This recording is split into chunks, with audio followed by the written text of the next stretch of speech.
చెక్క,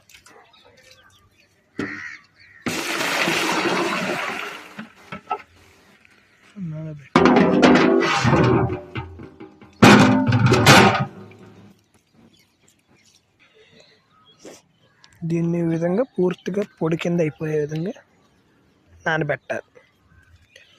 తర్వాత తౌడు తీసుకొచ్చి కలపాలన్నమాట. దానా అంటారు దాన్ని.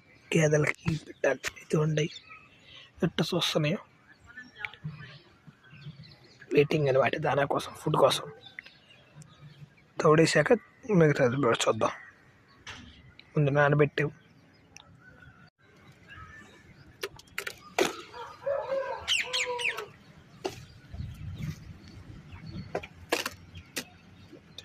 పిండి చెక్కలు నానబెట్టాక తౌడు కలిపేసి, ఇంతకుముందు పెట్టేవాళ్ళంగా పచ్చి తౌడు.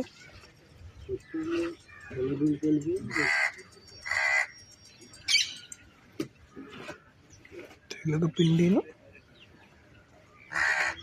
పచ్చి తౌడు కలిపేయాలన్నమాట.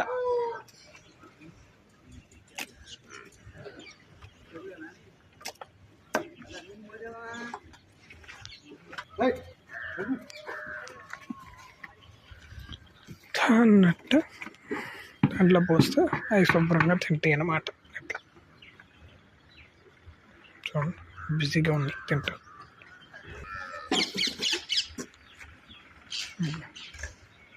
శుభ్రంగా తింటాయి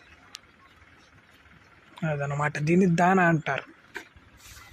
చెక్కను తెలగపిండి చెక్క అంటాం కదా, అది నానబెట్టి 2-3 గంటల పైగా నానాలది. తర్వాత ఈ తౌడు 2 కలిపేస్తే ఇట్లా అవుద్ది. అది మేత. పాలు తీసుకోవాలి.